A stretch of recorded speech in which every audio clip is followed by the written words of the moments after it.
Bueno, un gusto, Mohamed.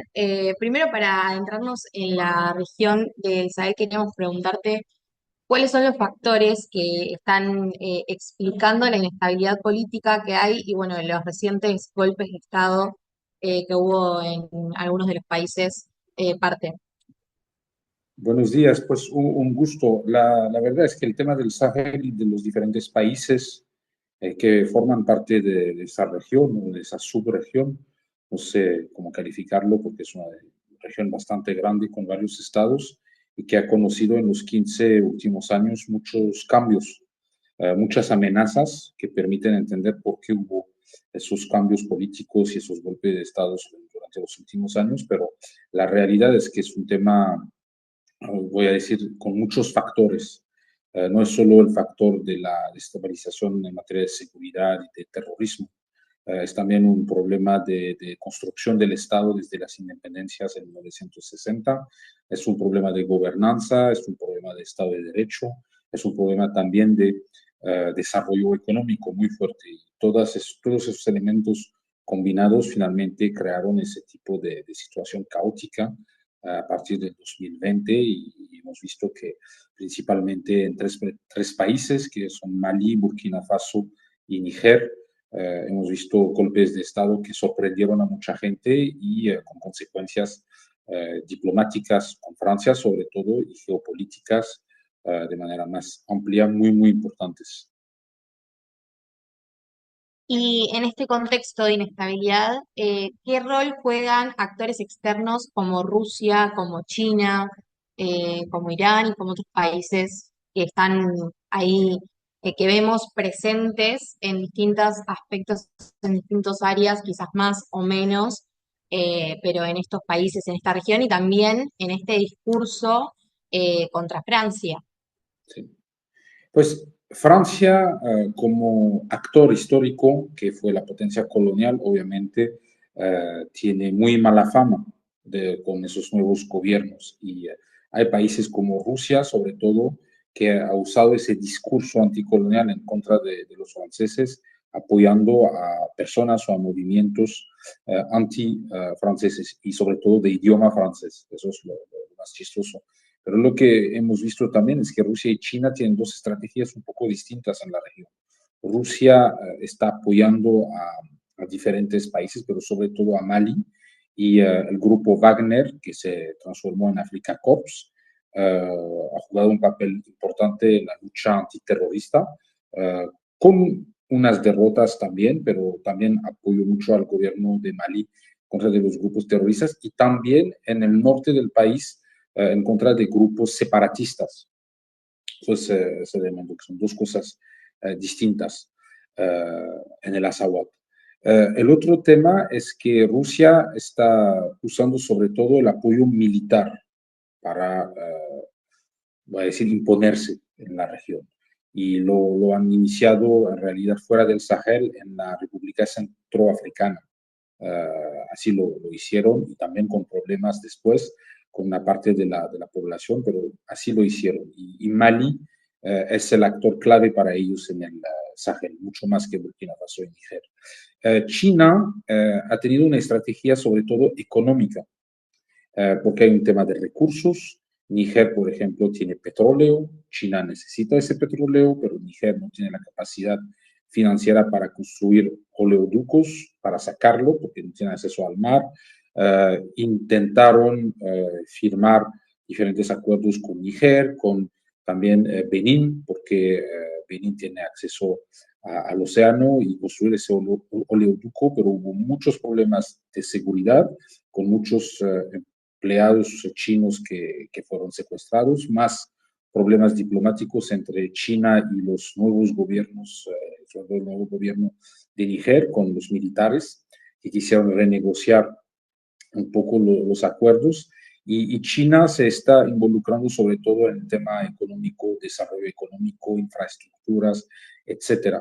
Y el tema también es que vemos que esos tres países, los golpes de Estado que conocieron, no fueron solo en contra de Francia, iniciaron en contra de Francia y después el discurso de defensa y de promoción de la soberanía ahora está afectando a Rusia y sobre todo a China, porque cuando esos militares quieren negociar con los chinos, quieren negociar a su propio favor y con una visión de defensa de la soberanía nacional de manera más amplia de la soberanía regional de esos países que crearon la AES, la Alianza de los Estados del Sahel. Es un problema. Y hay otros actores también que intentaron meterse. Usted mencionó Irán, hay las monarquías del Golfo, cada país con su propia estrategia, Arabia Saudí, Qatar, los Emiratos, y cada uno intentando aumentar su influencia. Qatar y Arabia Saudí usando más los mecanismos de la diplomacia religiosa y del soft power. Los Emiratos Árabes Unidos de manera distinta con el apoyo a diferentes grupos militares o paramilitares. Y hay otro actor que es Turquía, que tiene un papel importante. Turquía inició con ayuda al desarrollo y con proyectos de cooperación económica y de diplomacia religiosa y dando becas a estudiantes de sus países, etcétera. Y ahora podemos ver que hay un apoyo militar, sobre todo con los drones Bayraktar, los famosos drones Bayraktar que los turcos están vendiendo a todo el mundo y ahora también a los países del Sahel. Vemos que ahora es una zona de competición muy fuerte a partir del momento que los franceses fueron sacados y también en el caso de Níger, los Estados Unidos, porque en el 2024 los militares de Níger cancelaron un acuerdo de cooperación militar que existía con los Estados Unidos. Y hasta dónde estas nuevas relaciones comerciales o están beneficiando realmente a las naciones del Sahel, la Alianza de Estados del Sahel, y hasta dónde no, digamos, es como una dependencia hacia otros, dejar de depender de Francia, pero empezar a depender de otras naciones, de otros actores Es, es, externos. es la triste realidad, es que esos países como no tienen estados fuertes y como la soberanía está muy limitada en términos de gobernanza, seguridad, desarrollo económico, están intentando construir algo nuevo, pero obviamente necesitan a otros actores externos, los que mencioné, para poder llegar a ese tipo vamos a decir, de nueva soberanía o de soberanía efectiva. El problema es que eso no se puede arreglar en meses o en años, se necesitan décadas de desarrollo y podemos ver que siguen con muchos problemas internos muy fuertes y problemas de competición política, problemas sociales, económicos y con esos grupos terroristas que siguen en realidad en la región. No creo que van a poder salir totalmente de la dependencia externa. Para continuar, queríamos consultarle un poco cuál es su visión sobre el conflicto de Sudán y cuáles son las repercusiones que está teniendo no solo sobre la población del país, sino sobre las regiones aledañas y bueno, también con los flujos migratorios eh, hacia el Medio Oriente y hacia Europa. Sí, pues hemos visto que en el caso del conflicto de Sudán tenemos a varios actores regionales e internacionales involucrados y que están apoyando a diferentes grupos y eso obviamente está afectando a la región y sobre todo a Chad, que es un país muy cercano a Sudán con unas tribus como los Saharaui que están en ambos países y pues el número de refugiados que Chad está recibiendo es muy importante y eso obviamente con un país con tantos problemas económicos y sociales y con un nuevo gobierno que tiene pocos años también y que también sacó a los franceses del hijo de Idriss Déby, pues obviamente la situación no es fácil y hay también la cercanía de otro conflicto que es el conflicto libio, que también tiene a varios actores regionales involucrados y podemos ver que, pues, que sea en Sudán o que sea en Libia o que sea en Mali, el tema de los recursos o en Níger pueden ser recursos energéticos tipo petróleo, pueden ser recursos minerales, hay una competición, una competencia muy fuerte entre diferentes potencias regionales y no regionales, porque podemos ver que los rusos están involucrados en Sudán y en Libia, además de Mali. Y vemos también que ahora los ucranianos también, para, pues decir, molestar a los rusos y responder de manera indirecta a lo que está pasando en otra parte del mundo entre Rusia y Ucrania, hay una forma también de apoyo ucraniano, porque sabemos que, por ejemplo, en Sudán, Rusia apoya a Hemeti y los ucranianos apoyan a Burhan. Pero el conflicto de Sudán hay cosas que son interesantes. Es que, por ejemplo, los que apoyan a Burhan, podemos ver que tenemos a los turcos, los saudíes, los cataríes y los egipcios. Pero Burhan recibe un apoyo muy fuerte de grupos islamistas cercanos a la hermandad musulmana. Y sabemos que Sisi, a partir del 2013, intentó legitimarse en Egipto después de su golpe de Estado en contra del presidente Morsi, miembro de la hermandad musulmana, con su lucha terrible en contra de la hermandad musulmana.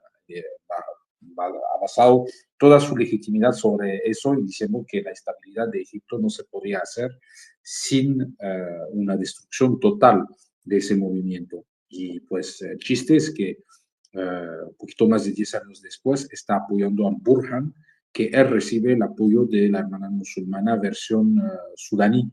Y sabemos que siempre hubo una conexión, no solo ideológica, pero también logística muy fuerte entre los movimientos islamistas de ambos países.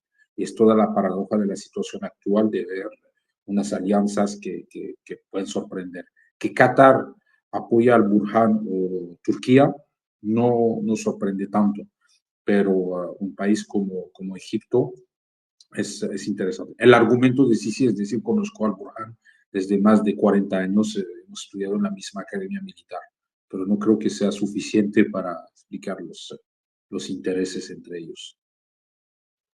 Bien, y ahí mencionabas un poco actores relacionados al extremismo islámico y quería consultarte cuál es el rol que ves hoy en la región de estos actores en un contexto donde los estados son débiles y donde la capacidad de penetración en el estado de las Fuerzas Armadas a veces no es total.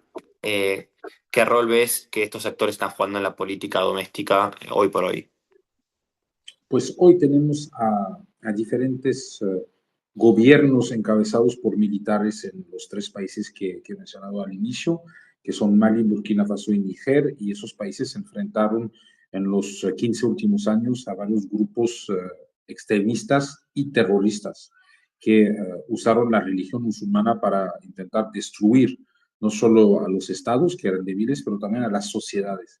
Y es un cambio importante porque esos países siempre han practicado, hubo una práctica musulmana, pero más de tradición sufí.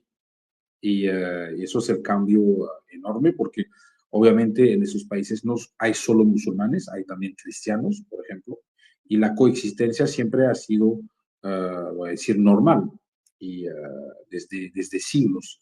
Lo que está pasando ahora es que esos movimientos no solo están afectando a los estados, pero también a las sociedades y están fracturando al consenso social y al contrato social. Y eso es un problema enorme y demuestra de cierta manera que la falta de gobernanza eficiente en esos países, la falta de coordinación y la falta de proyectos estratégicos y de desarrollo a largo plazo, pues lo están pagando de manera muy fuerte y vemos que actores exteriores, mencioné Arabia Saudí y Qatar, han apoyado de manera financiera a esos grupos y, por ejemplo, hay grupos salafís apoyados por Arabia Saudí, hay grupos islamistas apoyados por Qatar y todo se interpenetra. El conflicto en Libia obviamente les afectó y no hay que olvidar el conflicto en Argelia de los años 1990, la famosa década negra.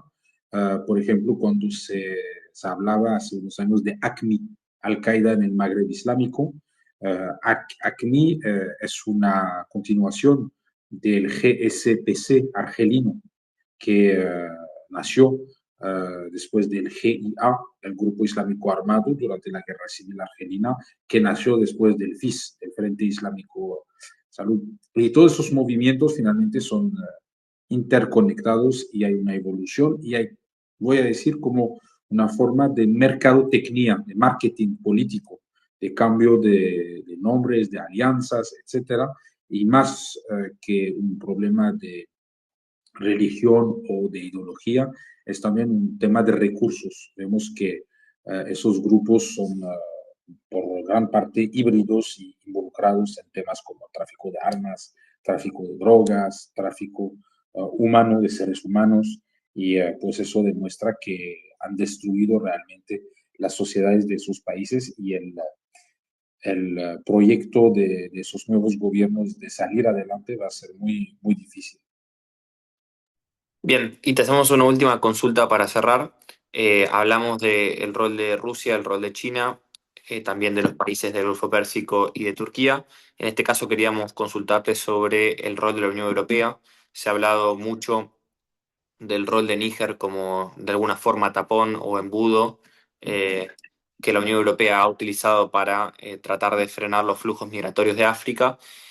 Quisiéramos consultarte en el contexto y en la inestabilidad política, qué rol está jugando hoy Níger, si la situación ha cambiado con respecto a la última década y, bueno, qué escenarios a futuro se ven esa cooperación compleja entre la Unión Europea y Níger. El problema, muchas veces por la pregunta, es que Níger desde el golpe de Estado de 2023 ha denunciado el acuerdo con los europeos en temas de migración. El tema migratorio es central en la vida política europea.